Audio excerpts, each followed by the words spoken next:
I never considered myself the type to get scared easily. I was just an ordinary truck driver, going about my business, delivering goods across the country. But there's one night, March 18th, 2022, that changed everything. I was hauling a load from Chicago to Kansas City, a route I'd driven dozens of times before. But what happened that night was beyond anything I could have imagined. It was around 11:30 p.m., and I was on Interstate 55, somewhere near Springfield, Illinois. The night was pitch black, with only the occasional car passing by. I remember checking GPS, which said I had about 250 miles to go. I figured I'd make it to a truck stop just outside of St. Louis, get some sleep, and hit the road again early in the morning. But then, I noticed something odd. Up ahead, about a quarter mile, there was a truck parked on the shoulder, its hazard lights flashing. It wasn't unusual to see a broken down vehicle on the highway, but as I got closer, I realized this truck wasn't just pulled over, it was completely blocking the road. A massive 18-wheeler, jackknifed, its trailer stretched across both lanes. There was no way around it. I slowed to a stop. I could make out the name of the trucking company, but there was no sign of the driver. My first thought was that maybe they had gone to get help, but there was something unsettling about the whole scene. I reached for my radio to call for assistance when I noticed movement in the shadows beyond the trailer. A man came from the darkness, his clothes torn and bloodied. He looked like he'd been through hell. I immediately grabbed my phone, ready to call 911, but then he did something that made my blood run cold. He started waving his arms frantically, signaling for me to stop,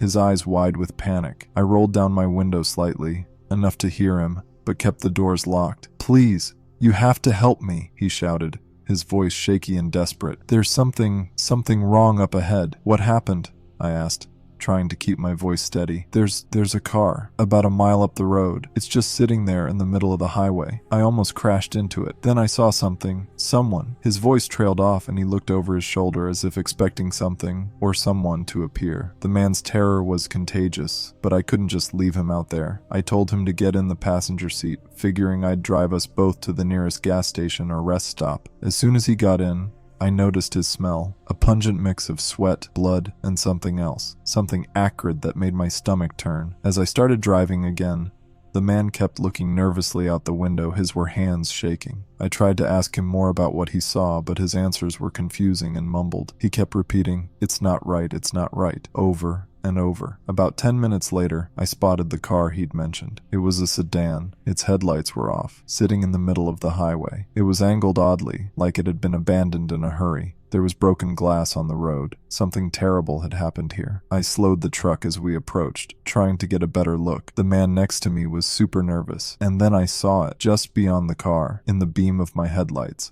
A figure lying on the asphalt. It was a woman, her body twisted in an unnatural position, like a broken doll. She wasn't moving. "Jesus," I muttered, reaching for my phone again to call the police. But before I could dial, the man beside me suddenly screamed, "No, don't stop. Keep going." I hesitated, but the terror in his voice made me hit the gas. The truck roared past the car and the woman, and I forced myself to keep my eyes on the road ahead, not wanting to look back. I didn't know what was going on, but every instinct told me to get as far away from that scene as possible. After what felt like an eternity, the man finally spoke again. "They're dead, all of them. They're all dead." "What do you mean?" I asked, my heart pounding. "There was an accident. A car swerved into our lane. The driver, he was drunk, or high, I don't know. We crashed. I blacked out. When I came to, everyone was dead, but there was something else out there. I heard it, moving around, in the dark. I didn't see it, but I felt it. And then it started dragging the bodies into the trees.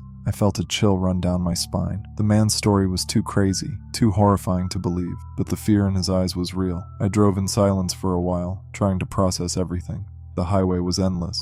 Suddenly, the radio came to life. It was an emergency broadcast. The voice on the other end was calm, too calm, as it described a multiple car collision on Interstate 55 near Springfield. The crash site was being investigated, and drivers were urged to avoid the area. There was no mention of bodies being dragged into the woods, no mention of anything unusual. But then, the broadcast ended with a warning. "Be advised, there have been reports of unidentified individuals in the area." Unidentified individuals? My grip tightened on the steering wheel. Was that what the man had seen? I looked over at him, but he had slumped back in his seat, his eyes closed. I wasn't sure if he was asleep or in some kind of shock. I wanted to believe it was all just a bad dream, that I'd wake up in a truck stop parking lot with the morning sun filtering through the windshield. But this was real, and I had no idea what to do next. The highway sign said that a rest area was coming up in 5 miles. I decided I'd pull over there and try to get a grip on the situation. Maybe there'd be other drivers, someone who could make sense of what was happening. As I approached the rest area, I noticed something strange. The lights were out. The entire place was dark, the only light coming from my headlights. I hesitated, but anyway I pulled into the parking lot and shut off the engine. The man beside me opened his eyes. "Where are we?" he asked, his voice barely above a whisper. "Rest area," I replied. "But something's not right here either." We both sat in silence for a moment, the oppressive darkness pressing in on us. Then, without warning, the man grabbed my arm, his grip painfully tight. "Don't get out. Stay in the truck." "Why?"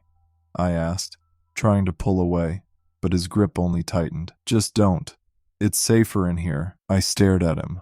My was heart racing. He was terrified, and that terror was starting to get to me. But I couldn't just sit there forever. I needed answers. I needed to know what the hell was going on. Against my better judgment, I decided to at least check the surroundings.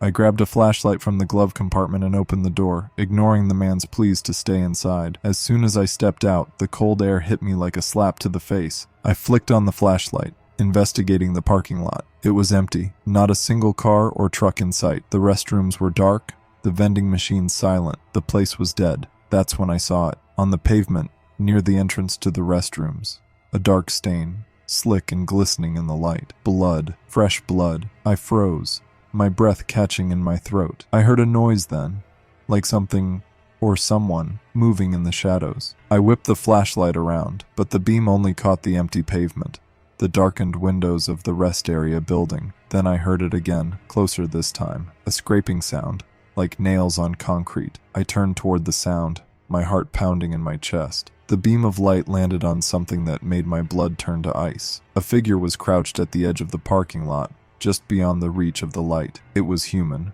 or at least it looked human, but there was something wrong with it. Its limbs were too long, its movements too jerky, like it was learning how to move for the first time. And its eyes glowed with an unnatural light, reflecting the beam of my flashlight like an animal's. I stumbled backward, nearly dropping the flashlight. The figure didn't move, didn't make a sound.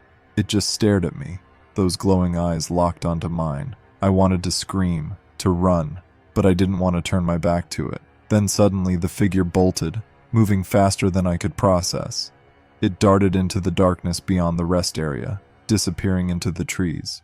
I stood there, gasping for breath. My mind was racing. What the hell was that? I had no answers, only fear, a deep fear that told me to get out of there as fast as possible. I turned and ran back to the truck, throwing myself into the driver's seat. The man beside me was wide awake now, his eyes wide with terror. "What did you see?" he asked, his voice trembling. "I don't know," I replied, my hands shaking as I fumbled with the keys. "We need to go, now." I started the engine, slammed the truck into gear, and tore out of the rest area. I didn't care about speed limits or road signs. All I cared about was putting as much distance as possible between us and whatever the hell that thing was. For the next hour, we drove in silence, the man beside me too shaken to speak. I kept looking at the rearview mirror, half expecting to see those glowing eyes staring back at me, but the road behind us was empty, just an endless stretch of asphalt. It was nearing 3 a.m. when we finally crossed into Missouri. The highway signs told me we were getting close to St. Louis, and I decided I'd stop at the first truck stop I saw. I needed to rest, to clear my head, to try and make sense of what had happened. Finally, I spotted the familiar glow of a truck stop ahead. It was brightly lit, with several trucks parked out front. A sense of relief washed over me as I pulled in and parked the truck. I shut off the engine and sat there for a moment, just breathing and thinking about what just happened. The man beside me looked at me and said, "Where are we?"